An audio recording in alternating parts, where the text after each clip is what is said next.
La gloria y la honra sea para el Señor. Es para nosotros un gozo, un privilegio de poder estar allí ministrando y llevando la palabra del Señor.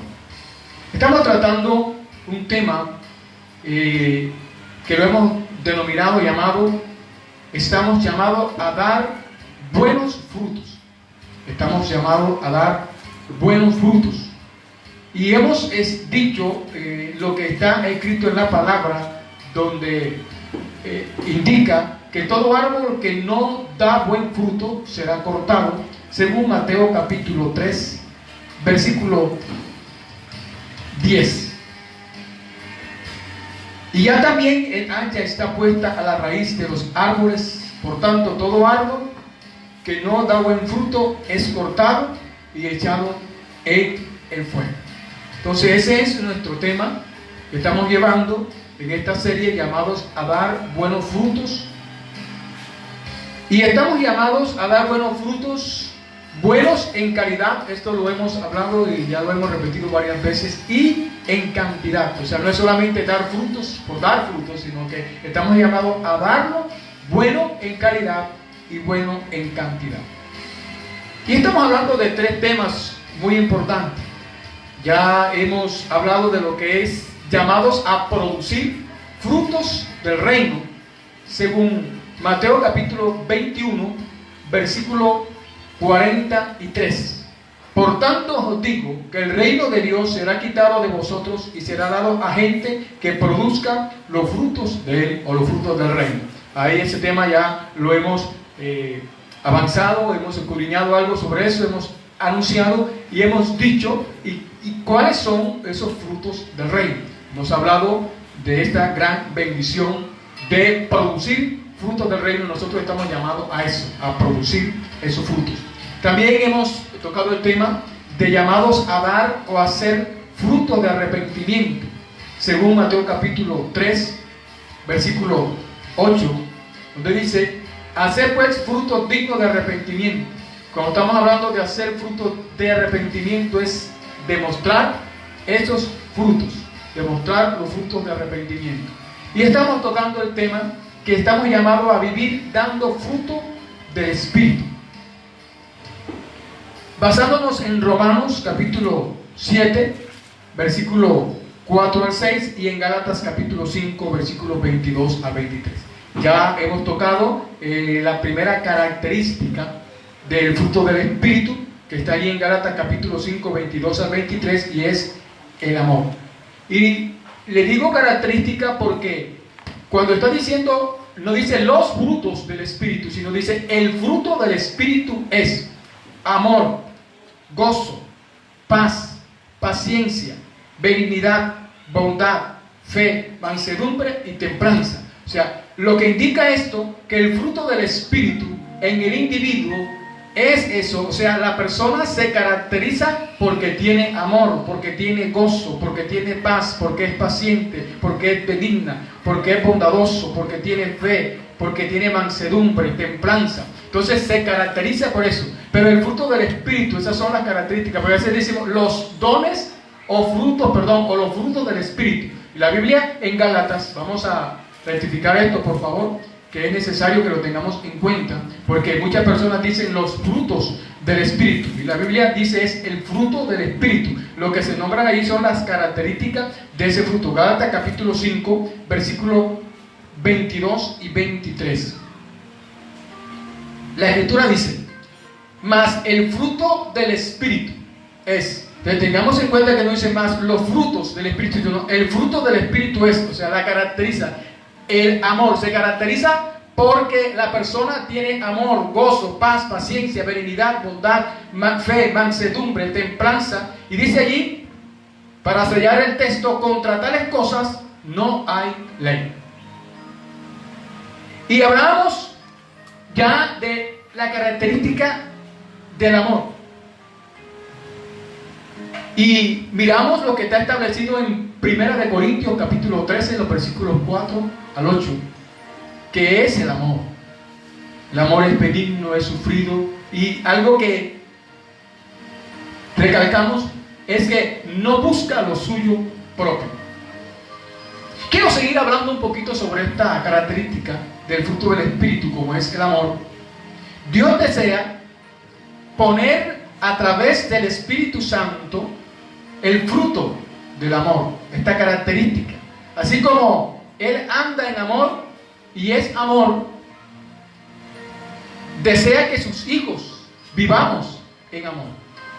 La Biblia dice: si no servíos por amor los unos a los otros. El servicio, la comunión de los santos, como llaman algunos, es o se da a través del amor. Y el amor lo produce o lo da el Espíritu Santo en el individuo. Gálatas capítulo 5, versículo 13 dice: porque vosotros, hermanos, a libertad fuisteis llamados, solamente que no uséis la libertad como ocasión para la carne, sino servíos por amor los unos a los otros. O sea, que seamos serviciales y que estemos siempre a la expectativa de ayudar a alguien que lo necesita. Y eso se hace por amor.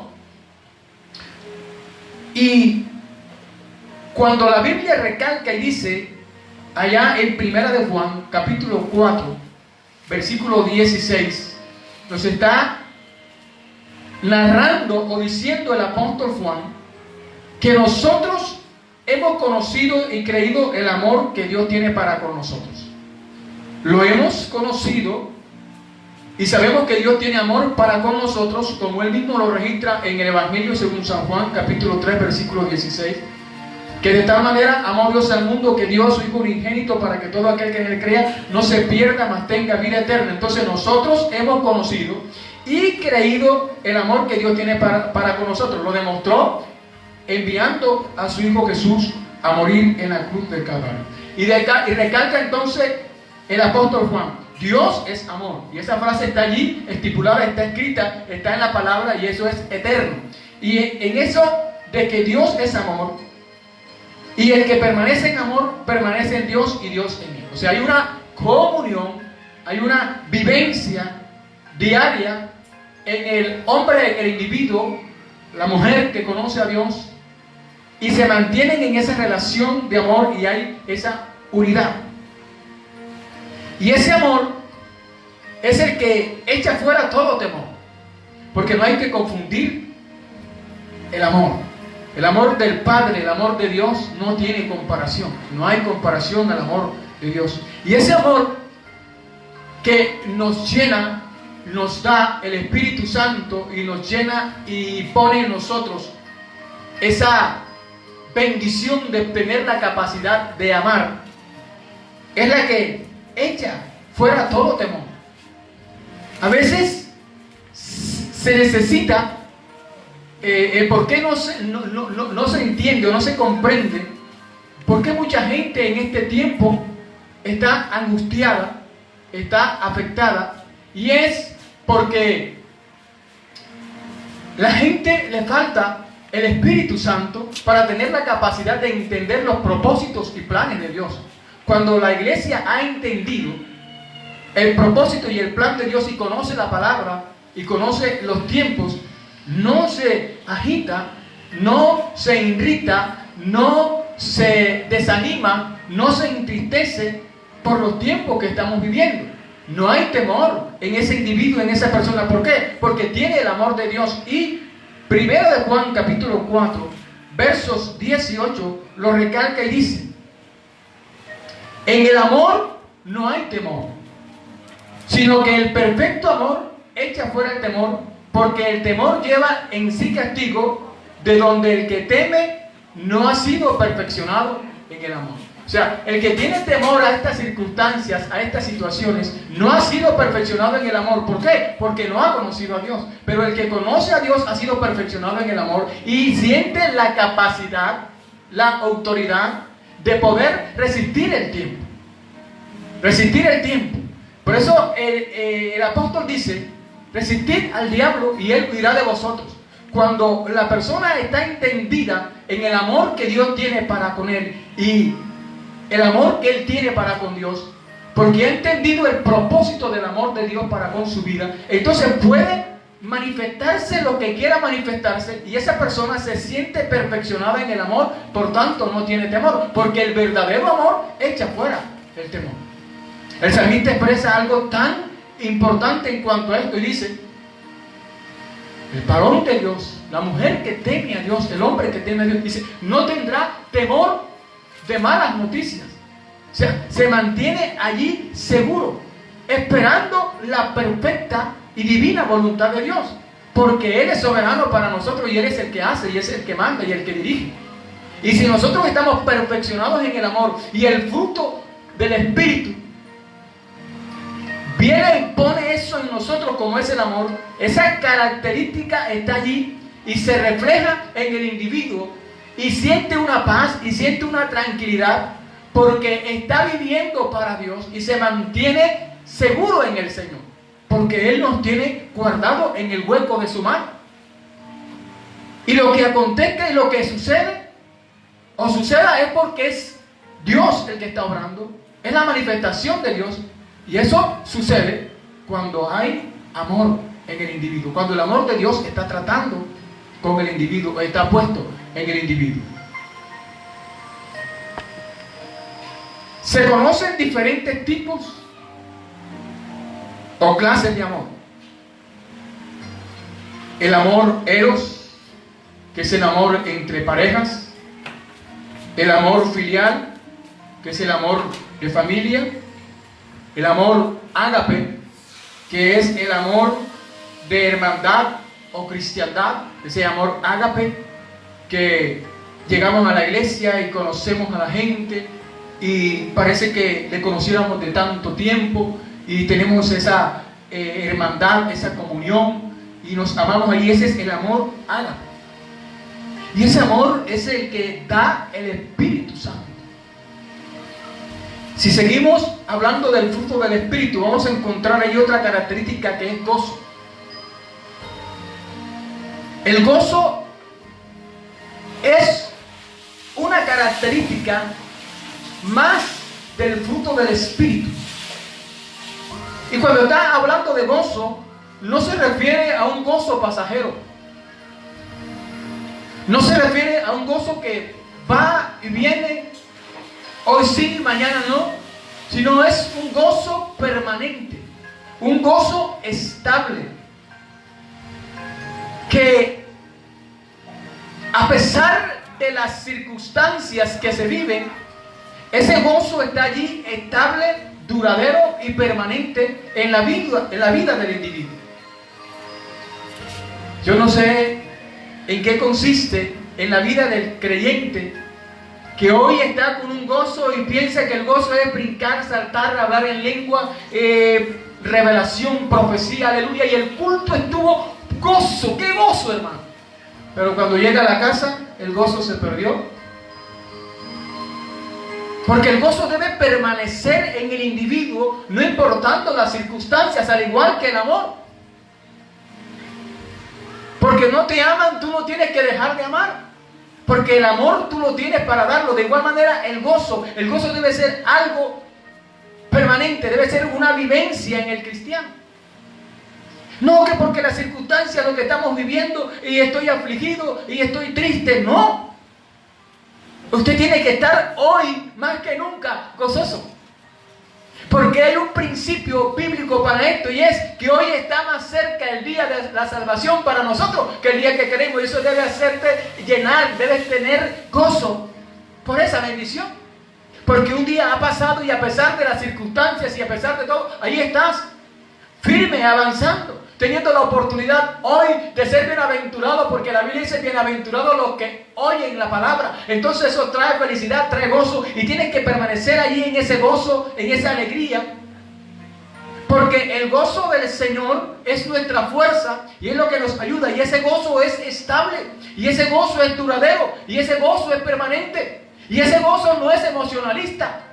Porque hay gente que se le ve el gozo mientras suena el tambor, mientras suena el piano, mientras tocan las palmas, mientras hay comida, mientras hay alimento, mientras hay vestido. ¡Qué gozo y qué alegría! Que me da ganas hasta de saltar, de hablar en lengua, brincar y decir gloria a Dios, aleluya. Pero en el momento de la aflicción no hay gozo. Se fue el gozo. En el momento en que te tocan una área que no te gusta, se te va el gozo. Pues eso no hace parte del fruto del Espíritu, porque no está demostrando la característica de tener el gozo permanente. ¿Cómo va a decirme usted, pastor, que vamos a tener gozo permanente cuando hay una hambruna? No solo de pan vivirá el hombre. ¿Cómo va a ser posible, hermano, que en medio de la muerte, que se nos murió un ser querido, y vamos a tener gozo? Si se fue con el Señor, debes tener el gozo de que un día lo vas a ver en la eternidad. Porque esta vida es pasajera y allá tendremos vida. Entonces, el gozo no es por las circunstancias que se vivan. El gozo tiene que ser permanente. Pues esta palabra que está estipulada allí como gozo, no se refiere a un sentimiento o alegría jocosa, sino a un profundo contentamiento y satisfacción en Dios. El apóstol Pablo le escribe, aún en las circunstancias que él está viviendo, a los hermanos de Filipo, lo siguiente, Filipenses capítulo 4, versículo 4. Y el Señor está hablándonos hoy de ese gozo a través de esta palabra tan preciosa y tan profunda que el apóstol escribe a los hermanos de Filipo. Dice: regocijaos en el Señor siempre. Otra vez os digo, regocijaos. Regocijaos siempre, y siempre es regocijado. Y otra vez les digo, regocíjense. No porque recibí una mala noticia, no porque pasó tal cosa por allá, no porque sucedió tal cuestión, no porque aconteció esto. No importa. Hay que avanzar, hay que seguir. Porque el gozo no es ficticio. El gozo es genuino. El gozo es real. Y ese gozo que es permanente, tenemos que tomar el ejemplo de Cristo, que en todas las circunstancias se mantuvo en gozo. Te voy a decir, no, pastor, hubo un momento en que el Señor se airó y tiró. Lo hizo por gozo, para regocijar al Señor y regocijarse en el Señor. El regocijo o gozo de Cristo. Se nos dice de Cristo lo siguiente. Isaías capítulo 53. Mira lo que dice la escritura de Jesús.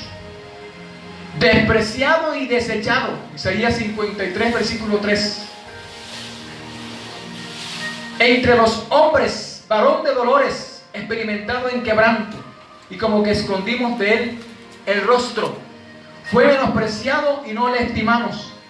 Despreciado y desechado entre los hombres. Se le conoce como el varón de dolores, experimentado en quebranto.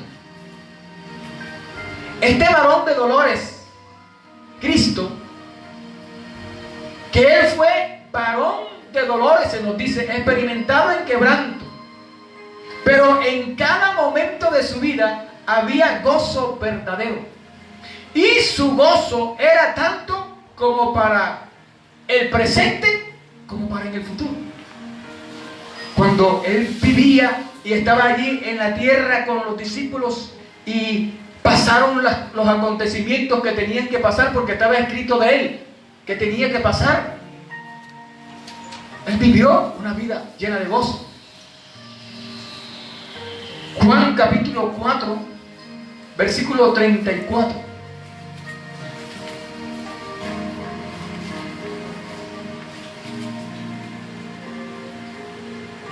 Mi comida es que haga la voluntad del que me envió y que acabe su obra.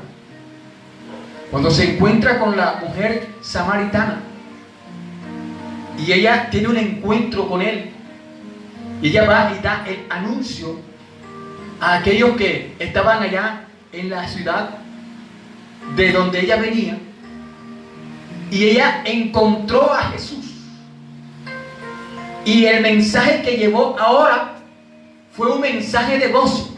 Pero te estoy hablando del gozo permanente de Cristo.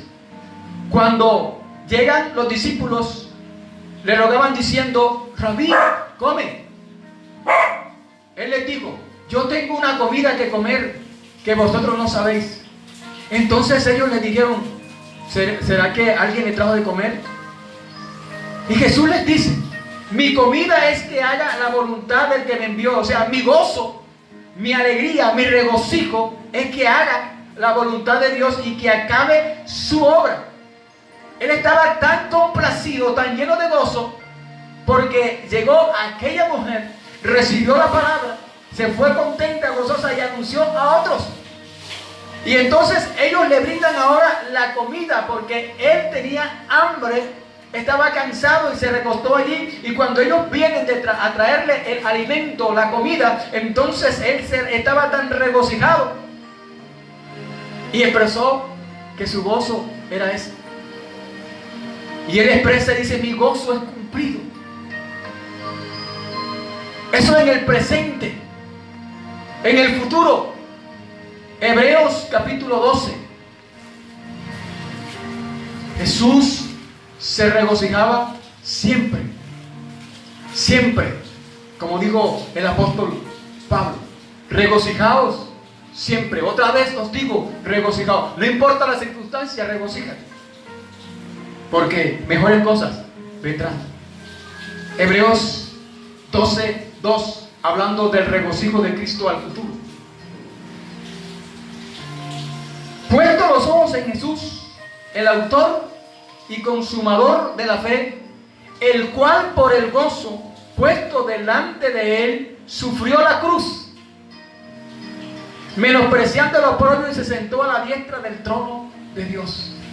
Él, aún sabiendo lo que le iba a acontecer, el cual por el gozo puesto delante de él sufrió la cruz. O sea que él no fue a la cruz ni con enojo, ni con tristeza, ni con ira, que esta cantidad de gente, que porque yo voy a morir por esto. Es como cuando tú haces algo que lo haces por regocijo, por gozo, te sientes feliz, pero cuando lo haces a regañadiente, a los empujones, eso no va a traer paz y no va a traer seguridad. Y es lo que está diciendo el autor de Hebreos aquí, hablando del regocijo de Jesús al futuro, cuando está diciendo: el cual por el gozo puesto delante de él sufrió la cruz. Había gozo en él. Había gozo en él. Ese gozo permanente, tanto en su vida presente como en su vida futura. Estaba allí con los discípulos y se regocijaba, pero sabía a dónde lo llevaba el camino y también se regocijaba. Eso es el gozo que el Señor quiere en la iglesia. Es el gozo que Dios quiere en ti como individuo. Es el gozo que Dios tiene y quiere para nosotros. El regocijo o gozo del apóstol Pablo y Silas, que aún estando en la cárcel, ellos tenían gozo, y su gozo era genuino, era puro, y que es el gozo que Dios quiere que tengamos nosotros.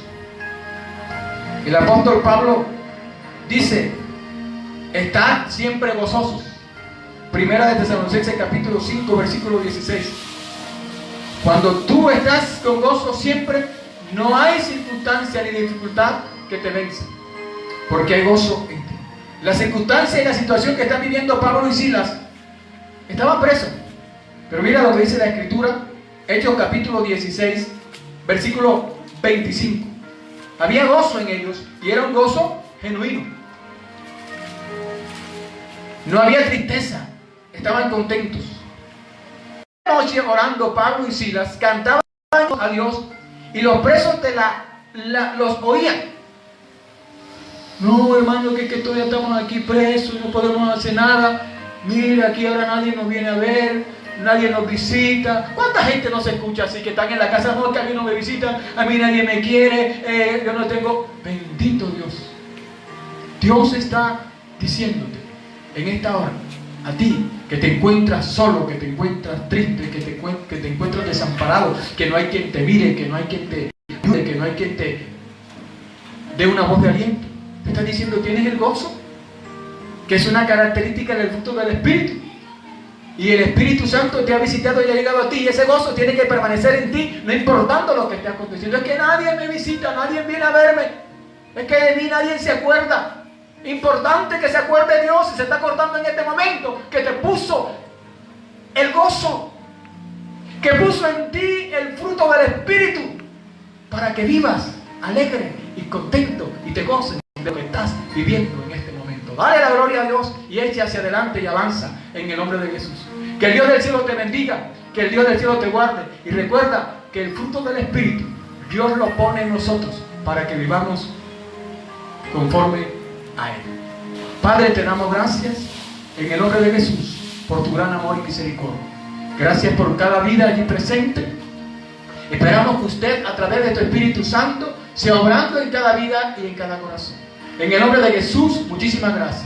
Bendice a los hermanos que están en línea. Bendice a los que vendrán después que esto sea compartido en diferido. Señor, usted se va a glorificar en cada uno de ellos, como lo has venido haciendo hasta este momento. En el nombre de Jesús, gracias, Señor. Amén, amén y amén. Que el Dios del cielo te bendiga, que el Dios del cielo te guarde, y como siempre te digo, recuerda que el Señor te ama en gran manera. Bendiciones.